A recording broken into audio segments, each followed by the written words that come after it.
invite onto the stage the CII co-chairperson and the CEO residential at Bhartiya Urban, Mr. Ashwinder Raj Singh, for the keynote session. Thank you so much. It is such a pleasure to be amongst all of you. A lot of good old friends I see. Very nice to see you, Antara. Anusha, nice to meet you. Mr. Jain, always a pleasure to catch up with you. I have my good friend Jatin from Colliers here. And of course, Prashant from Anurag, who heads the research and one of the most knowledgeable people I know in the Indian real estate sector, especially on the residential side. Well, it's been a tough day, as I was saying. I'm not in my elements. I lost a very close friend today in the morning. We worked together for a long, long time. I started my real estate journey with him. Anyways, life goes on. So when I was just thinking about him in the morning, and I ended up listening to some music which had a lot of percussions and a lot of tabla in that. And I realized that tabla, the skin is made of leather. You first kill the animal, then you dry the skin, you wash it, you dry it, and then you stretch it. And then you put it on the tabla and you put it on the dhol. And the same skin is beaten again and again to create some wonderful music. I was also thinking a lot of vegetarians also play tabla. I don't know how would they be playing tabla, because after all it's made of animal skin, and that is the paradox of life. And then I also started thinking more deeply, and I said a lot of these vegetarians who don't even eat garlic and onion, they also wear leather shoes. So how convenient that a human being is, that we use things basis our convenience, and we yet have the audacity to say that, somebody is a vegetarian, somebody is a complete vegetarian, somebody is a non-vegetarian, but really life is quite complex, huge paradox. So starting on this philosophical thing, thank you, Saurabh, for inviting me. Obviously, you always have a gun on my head, so I have to come. And, I wish you all the best for this lovely event. I'm going to talk about something. I want to talk about India today, and I want to talk about why India is so amazing. And I then want to kind of cover what I would like to talk about growth mindset, which is very important. क्योंकि मुझे ये लगता है कि ये जो actually we are in a Amrit Kal of success. The next 10 years belong to our country, and it would be very sad if entrepreneurs, if leaders, we don't take advantage of it. But finally, it is all about the mindset that we need to have. As Antara is starting her own business and a startup, a lot of my friends, colleagues are doing a startup, and it is very important that we take advantage of the environment we are in. Thank God we are not in Iraq. We are not in Iran, we are not in Syria, we are not in Middle East, we are not in many countries which are not blessed. America has its own issues, Europe has its own issues. There are wars going on, and here we are in India, which is in a very different zone. Our country, next slide please. Can I have something? Yeah.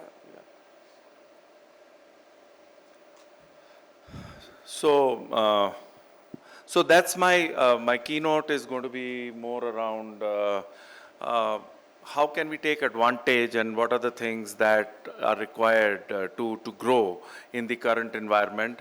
I am not going to talk anything which is new, but I'm going to share something which is my own thought process, and I'm sure all of you esteemed people have tremendous knowledge and experience, and you people can derive your own perspective from what I'm going to share. So here I am. This is a little background about myself. My team told me you should at least tell people what you do, because there are many people who don't know what you do. So that's a little background about me. The thing I love about myself is the sixth point, which is that I am a Spotify artist. I have done some songs on Saregama, and that is my saving grace. Tanvir ji, so good to see you. And now I have to take this slide ahead because we have Tanvir here, who's far more accomplished than I am, and a very dear friend, and a Mount Everest climber, and a wonderful politician. One of the saving graces that we have in Indian political scenario, and somebody we all look up to. So I want to talk about India shining. And, what I want to share is that, in the last 3 quarters, India is the only economy that has grown by more than 8%. 8% of GDP growth. 50% of digital transactions in the world happen in India. 50% of digital transactions in the world happen in India, which is not a joke. And and Indian economy today is $3.7 trillion of GDP. We are soon going to be, in 2025, the 4th economy in the world, and by 2027 we are going to be the number 3 economy in the world. However, the beauty is, as per PPP, we already have a GDP of $10 trillion, which makes us the number 3 economy in the world. And if we don't take advantage of that, it is going to be a very sad story. $150 billion of IT exports happens from India. Out of $3.7 trillion, $1 trillion is the digital economy of this country. So what I'm trying to say is that there is a huge opportunity across the size of the economy, the digital transformation. I'm going to talk more about 3-4 industries that are going to be responsible for this tremendous growth and ensure that this growth remains sustainable over a period of time. Something that really, there is a story behind it. And the story behind it is, if you look at the growth industries in this country, our first growth industry is infrastructure. We've already spent $122 billion last year on Indian infrastructure, which is going up to $200 billion and $322 billion in the next 5 years. The national infrastructure pipeline today is of 10,000 projects, which is worth around 34 projects. 10,000 infrastructure projects that are going to come in India. $350 billion worth of investment happening every year in India by 2030. $200 billion happening this year, which is double of last year, almost double of last year, with $122 billion invested. And infrastructure is an industry that is connected with all the other industries in the country. And that is why each one of us can take huge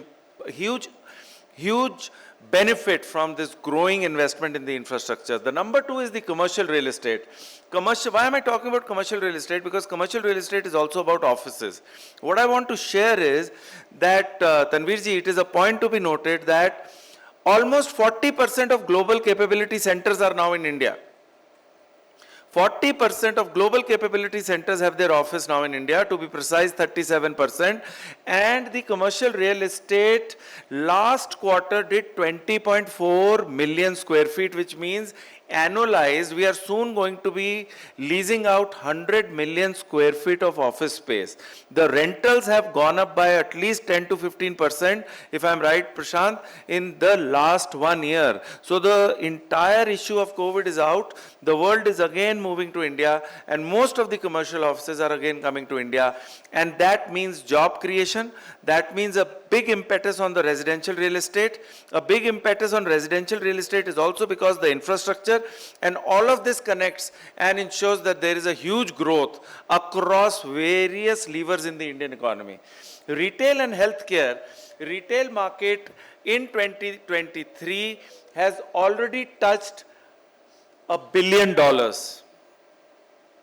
And this is something which will now have a drastic and a positive impact, with a CAGR growth of 11.4%. Healthcare, we are already seeing a $100 billion market of healthcare in India. So healthcare, commercial real estate, retail at $1 billion, $200 billion of investment in infrastructure. You can imagine what kind of impact it can have in each and every industry, whether it is fintech, whether it is edtech, whether it is prop tech, real estate, manufacturing, etc., etc. And the reason I'm sharing all of this is that it is the Amrit Kal for the business growth of India. Last but not the least, in the manufacturing, we already have seen exports of worth $500 million with a CAGR growth of 6%. By 2030, India is definitely going to be a manufacturing hub of the world. So I've covered these 4 industries because of which I feel India is really shining, which is infrastructure, commercial real estate, hospitality, health, and manufacturing. So that kind of sets the concept. But now, what do we do about it? What we do about it, I feel change is equals to growth. If there is no change, if you can't handle change, you can't grow. And I want to give an example of Airbnb because I was reading it and I thought this is very important. These 2 kids in Los Angeles were sitting there and they had an air mattress. And there was a huge event going on in Los Angeles and there were no hotels. They had 2 mattresses. They put a board outside that, you can come and stay with us and have breakfast. And rest is history. Today they are in 220 countries of the world. Airbnb in India is led by Amanpreet Singh, who runs India and Asia Pacific. It is one of the most successful startups of the world, one of the most profitable startups of the world, because they could ensure that their mind is very dynamic and they can change. The problem with change is that we don't fall in love with change. Till the time you don't fall in love with change, because change is something that is going to happen, and change will also differentiate the men from the boys. So if we want to grow, it is very important that anything that changes, whether it is a business landscape, whether it is the way we do business, whether it is the way technology is changing our processes, whether it is automation, whether it is changing behavior, changing requirements of our consumers, whether it is the target segment that is changing, whether it is the world where Instagram has become the world. You don't want to be on Instagram on B2B. I think most of the serious businesses need to be on Instagram. Tanveer, you need to be on Instagram. Mr. Jain, you need to be on Instagram. We all need to be on Instagram, because if I'm doing a B2B business, maybe Philips is not on Instagram, but their head of marketing is on Instagram at a personal level. And Instagram is defining the world. We have moved away from Facebook. Do we want to really become a part of it? We will have to understand it, because it is different. And that is a change mindset. And what has happened is 80% of most of the successful people beyond the age group of 40 are not in Instagram.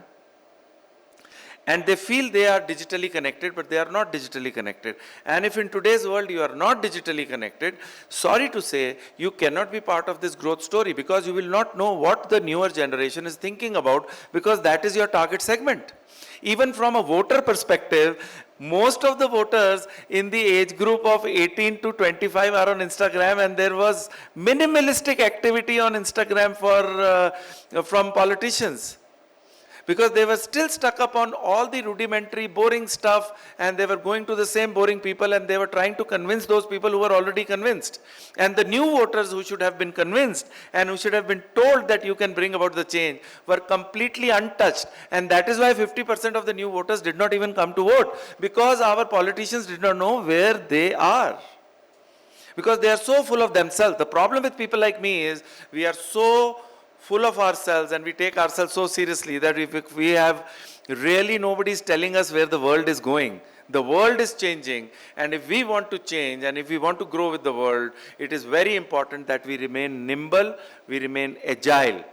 We learn, if you learn to teach, you learn to learn.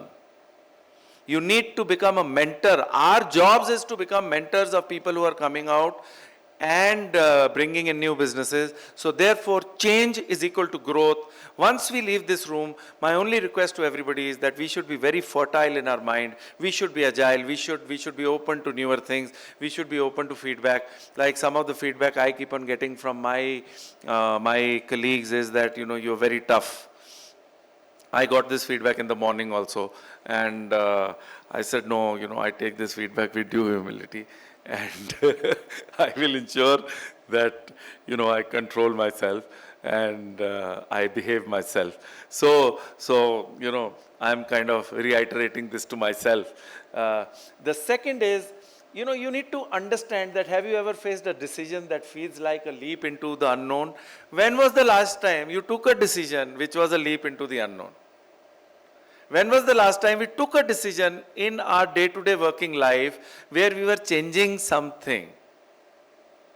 Or for the last 2 years or 3 years, our sales processes are the same, our service processes are the same, our CRM processes are the same, our research processes are the same, the way we look at data is the same. When was the last time we looked at things differently and we took a decision which we thought is really something which will create some disruption? So that is one thought I leave with you when I talk about change is equal to growth, because that is my call to action. Now, it is all about the growth mindset because the country is growing. So fearlessness is what creates growth mindset. You know, Dhoni made this comment yesterday that fearlessness leads to recklessness. But then that is Dhoni, this is Ashwinder. He can decide what he feels like because, you know, that is his life. After 40 years, he's still playing IPL and he's pretty unfit. And our country is full of hero worshippers and nobody can hear anything wrong about Dhoni. Good luck to him. Nobody can hear anything good about Virat Kohli. Good luck to Virat Kohli because he has also not changed, because finally the bank balance of his does not change, and that is what is some of the reasons that creates our mindset. However, I feel fearlessness, something that, say for example, Antara is doing, and she's bringing in a new business at this juncture, and you know it's something to do with sustainability, design at this point in time is fearlessness. Trying to do something, Tanveer moving into Congress is fearlessness. Tanveer trying to create something which is different. I'm looking forward when Tanveer becomes the Deputy CM or the CM of Karnataka, because I also want to know that I know the CM of, you know, one state of India, and I will go and meet Tanveer once a week. I will ensure that I tell my driver once a week, sir ke paas jana hai bhai. Because I know a lot of people who know people who know the CMs of various states, and they go and meet them every week. So I also, you know, I was just praying when I saw Tanveer is moving to Congress. I want him to become the CM of a state one day. And fearlessness creates growth mindset. When what you fear will never be clear, because it will happen to you and you will still not be clear that what is it. So fearlessness is very important, because finally I feel the only thing that is there in our control is input. We don't have outputs in our control. And if we don't have outputs in our control, most of the times what we fear about is the output. We fear about is our end results. We fear about whether I will get promoted, whether I will get an increment, whether my business will be successful, so on and so forth. But what we have in control is input, because input is equal to output. Fearlessness is about taking decisions. Zomato is one company I really respect, because they started with freebase in 2008. They changed their name because eBay was there. They made it Zomato. They had a lot of problems. There was a menu aggregator company. Today they are a public listed company, one of the most successful companies. Their journey has been very tough. There was a time when all the restaurants were, you know, kind of against them, because they felt that they were charging more for the same dish, so on and so forth. But today Zomato is a hygiene. You can't live without Zomato. And thus, the journey has been that of fearlessness, and they are in 22 countries. It's an Indian startup which is in 22 countries. And one of the things I want to put on record when I talk about the Indian economy is, India has 100 unicorns. India has 60,000 working startups, and it has 100 unicorns. So this is the country which has delivered these 100 unicorns, and these 100 unicorns in the next 5 years are going to be a minimum 250 unicorns, which means a valuation of $1 billion. And this is despite funding going through a very tough phase in the last couple of years. So fearlessness is about the stories that are in our backyard, where people have been consistent, resilient, have not kind of budged from what they were doing. They have delivered, and today it's one of the most successful, profitable startups which is listed in India. And my question is, what transformations are waiting for you on the edge of your comfort zone? What is the transformation? Fearlessness is the opposite of being in the comfort zone. And what is the comfort zone? That I do not want to take risk. And when I say I don't want to take risk, my only question is, I will come to risk, is what transformations are waiting for you? You might be surprised. There might be a small thing that you can do, whether it is with your exercise, whether it is with the additional course you want to do, whether it is with the additional funding, or whether it is about moving from your salaried job into an entrepreneurship, or whether it is about coming out with a new product or a new service which you have not been doing for so many years, just because, will it be successful or not? So maybe what is it that is just waiting for us at the end of the comfort zone? Let us not do disservice to ourselves and be fearless, because output was never in our control. And if output was never in our control, why should we fear? And if we learn to become fearless, we also learn to become stress-free. And if we learn to become stress-free, we can live longer. We can live a healthier life, because what is going to happen is going to happen. That is also one part of life, right? In the end, before we sleep, we say, यार सब तकदीर का खेल है. और अगर सब तकदीर का खेल है, तो फिर डरना काहे का? So that is the way. And now comes my issue on risk.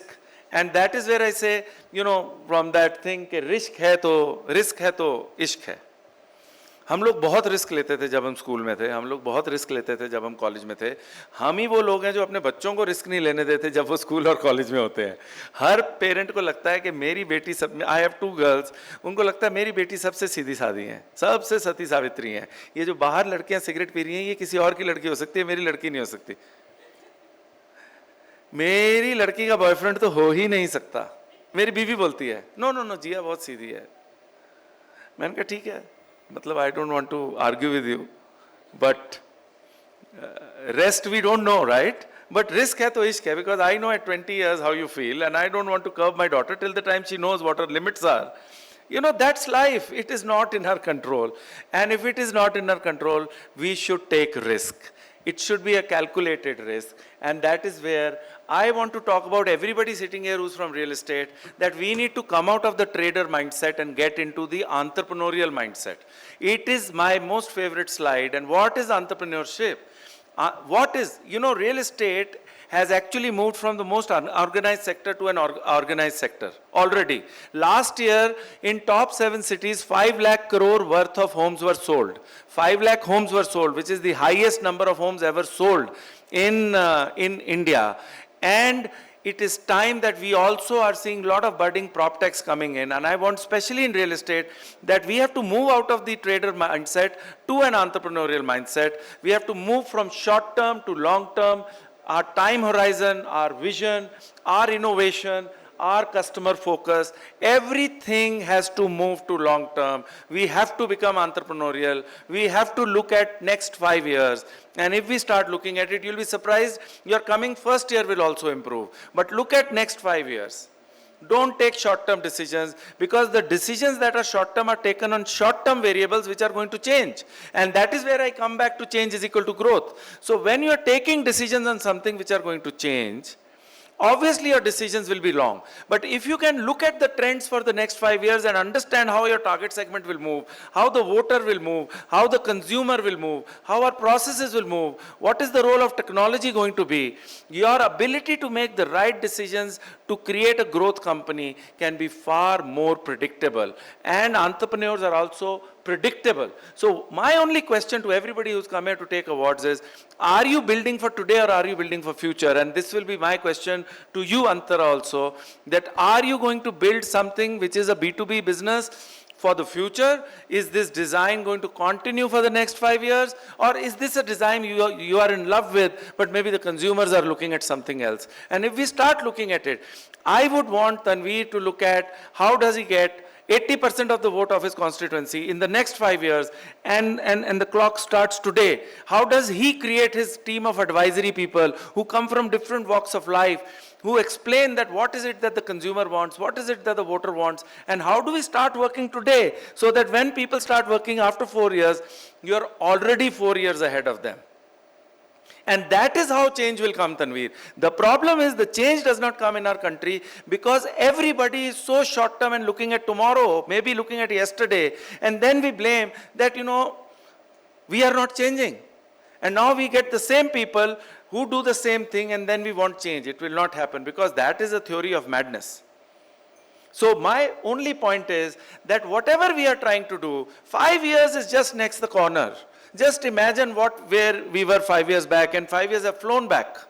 We are overthinking about what somebody told us, and he was disrespectful to us, or he does not like us, or my boss does not like me, or we are trying to be popular with people who actually don't matter. And we are not trying to influence the people or the world at large who are our consumers, or who are our voters, or who are our people who are going to define our future. And that is where my point is, let us build for the future. Let us not build for today. Let us not build for tomorrow. Let us not try to solve short-term problems. Let us not be tactical. Let us not make contacts. Let's make relationships. The problem is we are all making contacts कि यार इन 5 लोगों से मिले, हमने इनके साथ visiting card exchange किया, मुझे इनसे शायद कोई फ़ायदा हो सकता है. हमने सिर्फ तनवीर के साथ दोस्ती इसलिए की क्योंकि ये पॉलिटिशियन है और हमें इनसे फ़ायदा हो सकता है. हमने अश्विंदर के साथ दोस्ती की क्योंकि ये कंपनी के सीईओ हैं और हमें उनके साथ फ़ायदा हो सकता है. हमने प्रशांत के साथ इसलिए दोस्ती की क्योंकि ये रिसर्च में है, शायद मुझे कुछ डेटा दे देंगे. बट अगर हम रिलेशनशिप बनाएंगे, उसका जो फ़ायदा होगा वो इतना लॉन्ग टर्म होगा कि वो लाइफ लॉन्ग चलेगा. और जब आपकी अर्थी उठ रही होगी तो वो रिलेशनशिप भी आया होगा आपको मिलने. क्योंकि मुझे आज ये लग रहा था कि अगर कल मुझे कुछ हो जाए, I don't know how many people will come because I am in Bangalore. I belong to Chandigarh, raised in Chandigarh, lived most of my life in Delhi, son of an army officer, visited the entire country, was 4 years in Pune, I am 4 years in Bangalore. Tomorrow if something happens to me, I don't even know. How many people will come? And that is such a big reality that has hit me. So let us focus on building relationships, not building contacts, working for the long term, working for the next 5 years. And India used to have a 5-year plan. That was the reason. It has gone somewhere. So let's become entrepreneurs. Let's not be traders. Let's look at long-term vision. My only thing is sometimes people who are so-called successful are the most complacent people. And if we want to learn something from that, we have a colleague of ours from DLF. What's your name, sir? Ankit. And he's in Bangalore. DLF started in 1920s, 30s. KP Singh transformed it in 1991. And today it is the most respected and the largest real estate firm, and it is the most nimble, fleet-footed, hungry real estate firm. Its mock-ups are the most beautiful, its experience is the most beautiful, its ads are the most beautiful. The minimum ticket size in Bangalore that is launched is for 10 crores. God knows who's buying it. Till date, I have not been able to buy an apartment which is even 50% of that cost.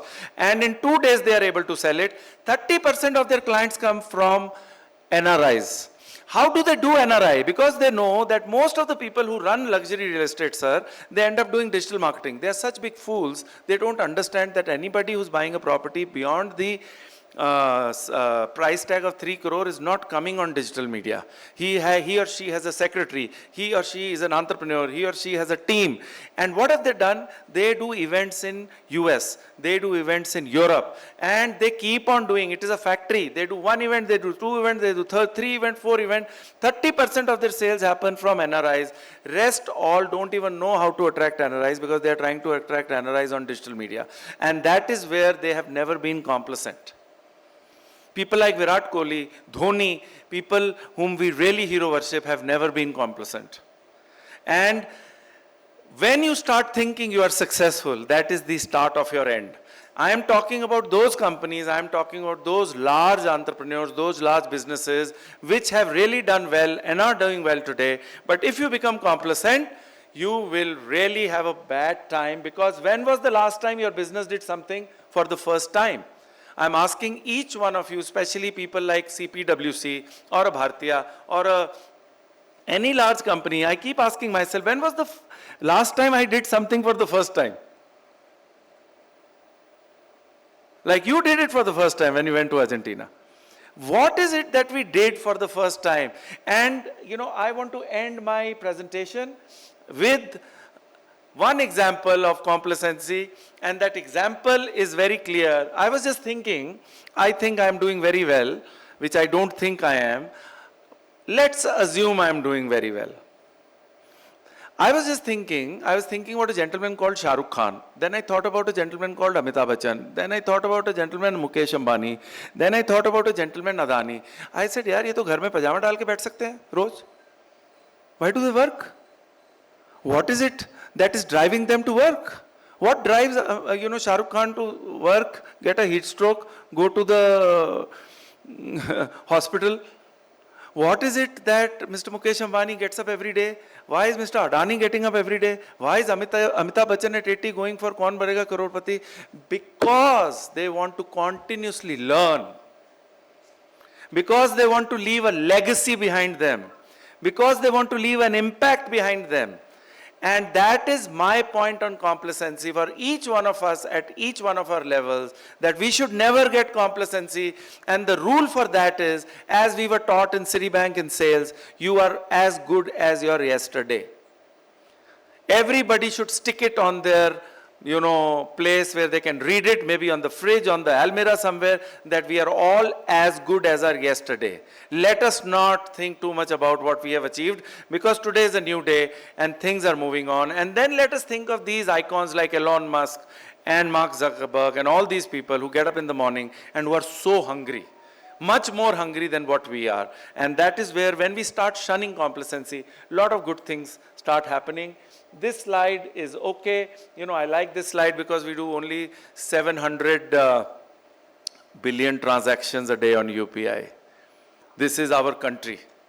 We are the most technologically forward country in the world. And, when people give me an example of Canada, US, a lot of my brethren are in, NRIs, and I keep on talking to them. I tell them that they don't even know what they're missing out. And I said, if you want me to come there and become 20 years behind my life, sorry, I can't do that. I can't do that. I don't carry any cash. I live a great life. And this is an example. Today, because of Jan Dhan account, sir, 2.32 lakh crore money is in Jan Dhan accounts that Prime Minister Modi opened. He himself doesn't know, I think. Because if he knew, he should have spoken about it. 2.32 lakhs accounts opened because of Jan Dhan, Aadhaar and Trinity Mobile.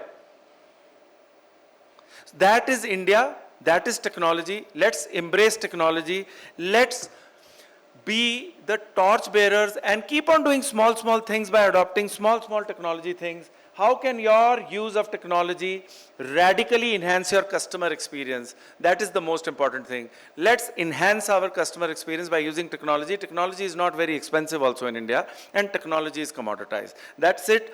These were my limited thoughts on how we can have a growth mindset and how we are lucky to be part of this country which is growing at 8% for the last 3 quarters. Thank you so much for listening to me, and thank you for inviting me.